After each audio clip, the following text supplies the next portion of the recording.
फौजी पर सवाल खड़ा मत कीजिए साहब, क्योंकि उसका जवाब बड़ा ही कड़वा होता है।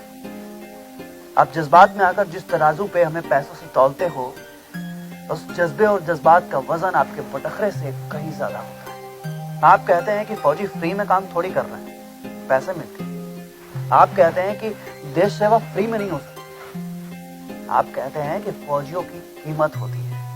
ना, फौजियों की कीमत नहीं होती साहब, मूल्य होता है जिसकी कीमत आप नहीं लगा सकते। अब आपको कौन समझाए कि पैसे से सिर्फ नौकरी की जा सकती है, सेवा नहीं। सेवा के लिए तप की जरूरत पड़ती है, त्याग की जरूरत पड़ती है। और वैसे भी आप जैसे लोग घर में बैठकर, एसी में बैठकर इसे नहीं समझ सकते। इसके लिए आपको थोड़ा बाहर निकलना पड़ेगा। पैसे फौजी को भी मिलते हैं, और हाँ, यह सच है कि वेतन उनका भी होता है, लेकिन किसी को पैसे देकर सियाचिन के ग्लेशियर पे तैनात नहीं किया जा सकता है। उसके लिए माइंड सेटअप की जरूरत होती है। खून में वो उबाल होना चाहिए जिसे बर्फ में आप पिघला सके। -30 डिग्री पर ना पैसे नहीं, पैशन काम आता है साहब। और एक फौजी बनने के लिए सिर्फ ड्रेस का ही नहीं, बल्कि देश के जज्बे का भी होना चाहिए। अच्छा, अब दिल्ली में बैठकर ऑक्सीजन में पॉल्यूशन चेक करते हो ना, कभी उनका भी सोल्यूशन ढूंढिए ना सर। जहां ऑक्सीजन ही नहीं, जहां है तो सिर्फ जज्बा, जिसे आप पैसे से आपते हैं। बात फौजी की जाए तो एक फौजी के घर में कई सारे फौजी होते हैं, तब जाके एक कंप्लीट फौजी बनता है। उनके छोटे छोटे बच्चे ये बात जानते हैं कि पापा के जाने का टाइम तो फिक्स है, लेकिन आने का टाइम का कोई आता पता नहीं। वो भूल जाते हैं कि बाकी बच्चों की तरह उन्हें भी शाम को कोई झूला झुलाएगा। वो भूल जाते हैं कि उन्हें भी कोई कविता लोरी गा गा कर सुलाएगा। वो भूल जाते हैं कि कोई उनके लिए भी 26 जनवरी को जलेबी लाएगा। एक फौजी जब ड्यूटी से घर वापस आता है तो उसके सारे बच्चे सो जाते हैं। एक फौजी बाप क्या होता है, उस बच्चे से पूछिए साहब, जिसके फादर 20,000 फीट की ऊंचाई पर बर्फ की चादर ओढ़े, मोबाइल और यूट्यूब से दूर, शान और शिद्दत से देश का सेवा कर रहा होता है। फौजी बाप क्या होता है, उस बच्चे से पूछिए ना, जिसके पापा अक्टूबर में बोल के गए थे कि दिसंबर तक आएंगे और 26 जनवरी तक नहीं। उसके वाइफ से पूछिए ना, जो हाफ सोल्जर की तरह 365 दिन उसे कोऑपरेट करती रहती है। क्या उसका मन नहीं होता कि इस हॉलीडे साथ मनाएं? अपनापन का स्वाद क्या होता है, उस सिलवट पर पीसते मसाले से पूछिए, जिसमें नमक तेल होने के बावजूद भी उसका टेस्ट फीका सा लगता है। एक और बात जान लीजिए साहब, फौजियों का ऑफ होता है, उनकी बीवियों का नहीं। वो जानती है कि जब वो ड्यूटी से आएंगे तो उसकी ड्यूटी शुरू होगी, एक ड्यूटी से पहले, एक ड्यूटी के बाद। क्योंकि उसे पता है कि जब फौजी से शादी कर ही ली है तो पूरा जीवन गंधारी की तरह त्याग करके जीना, जिसके सारे अरमान राजस्थान के रेत में बिखर जाएंगे या कहीं पोर्ट ब्लेयर के काले पानी में बह। फौजी का रैंक होता है, पर उसका कोई रैंक नहीं होता। वो एक सप्लीमेंट्री की तरह होती है, जो फौजी को एक बड़ा फौजी बनाने में हर छोटी छोटी चीजों का ख्याल रखती है, और जीवन के हर क्षेत्र में एक ऑनरेरी कैप्टन की तरह फौजी को मेंटेन रखती है। फौजी के माँ बाप, जिन्होंने उसे पढ़ाया लिखाया और अपनी जवानी तक दी, पर अपने बुढ़ापे का सुख प्राप्त नहीं कर सके। एक फौजी क्या होता है, उस माँ बाप से पूछिए ना, जिसके लिए पैसा ऐसा कुछ भी नहीं होता, उसका बेटा ही उसका एसेट होता है। जिन्हें प्लॉट से ज्यादा अपने बेटे का घर वापस आना अच्छा लगता है, उस माँ से पूछिए ना कि माँ, आपको पैसा चाहिए या आपका बेटा?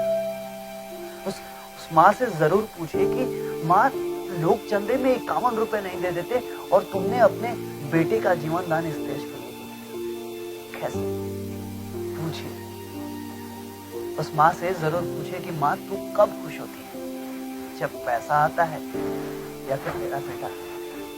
और आप पैसे की बात करो, अरे उनके जीवन के सुनहरे 20 साल का हिसाब आप कैसे लगा पाएंगे, जिनके लिए 240 महीनों में सिर्फ 60 महीने ही नसीब हो पाते हैं अपने बेटों के साथ। ये 5 साल छोड़ दिया जाए तो ऐसा लगता है कि 15 साल उनके माँ बाप के लिए त्रेता युग के वनवास काउंट नहीं। और आप पैसे की बात करते हैं, क्या पैसे से मेरे बूढ़े माँ बाप के वो 20 साल वापस लाया जा सकता है? क्या है कोई टाइम मशीन आपके पास जो मेरा गुजरा हुआ वक्त मेरे माँ बाप को मिल सके? नहीं है ना, पता है। क्योंकि पैसे से सब कुछ खरीदा जा सकता है साहब, समय और माँ बाप।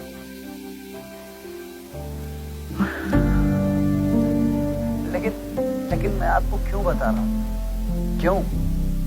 क्योंकि बताना जरूरी है, क्योंकि मैं एक फौजी हूँ और फौजियों को विकिपीडिया पर जगह नहीं मिलती। इस गेट के बाहर हमें कोई नहीं जानता। कैंटीन ही हमारी जान और पहचान है, और सादगी हमारी गुमनाम।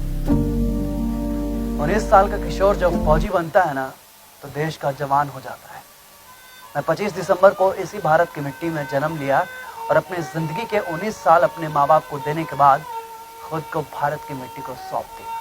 मैं लकी हूं कि मैं एक फौजी बना, क्योंकि फौजी बनना सबके नसीब में नहीं होता।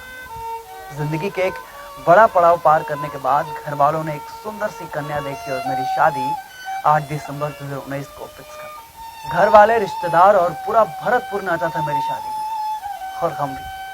और फिर मेरी शादी हो गई 8 दिसंबर, और इस दिन को मैं कभी नहीं भूल सकता, क्योंकि इस दिन मैंने अपनी जिंदगी में एक फौजन को रिक्रूट किया, अपनी हाफ फौजी। शादी के 5 दिन हमने साथ बिताया और फिर मेरी छुट्टियां खत्म होने लगी तो मैं वापस ड्यूटी को जाने लगा। वो बहुत रोने लगी। मैंने उसे समझाया कि तू फौजन है, तुम्हें नहीं रोना। और यूं अपनों को रोते देख फौजी कमजोर होते। मैं वापस आऊंगा, हम दोनों हमारा जन्मदिन साथ में मनाएंगे। मेरे बर्थडे में सिर्फ 2 दिन बाकी था, मेरी शादी के सिर्फ 16 दिन।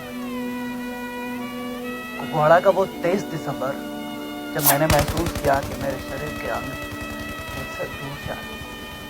मैंने महसूस किया कि मैं इस मिट्टी से दूर जा रहा हूँ। मुझे अफसोस हो रहा था क्योंकि मैं थोड़ा और जीना चाहता था। मुझे अफसोस हो रहा था क्योंकि मैंने इस मिट्टी को सिर्फ 3 साल दिया। मुझे अफसोस हो रहा था कि मैंने अपनी हाफ सोल्जर को अपनी जिंदगी के सिर्फ 16 दिन,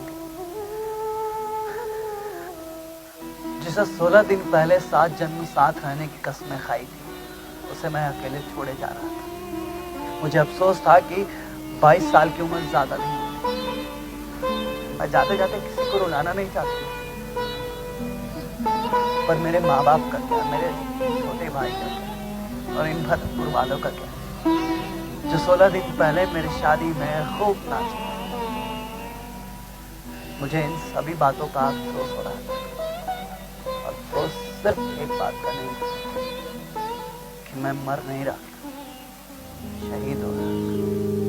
ओ वतना में, मेरे वतना में, तेरा मेरा प्यार निराला था। कुर्बान हुआ तेरी असमत पे, मैं कितना नसीबों वाला था।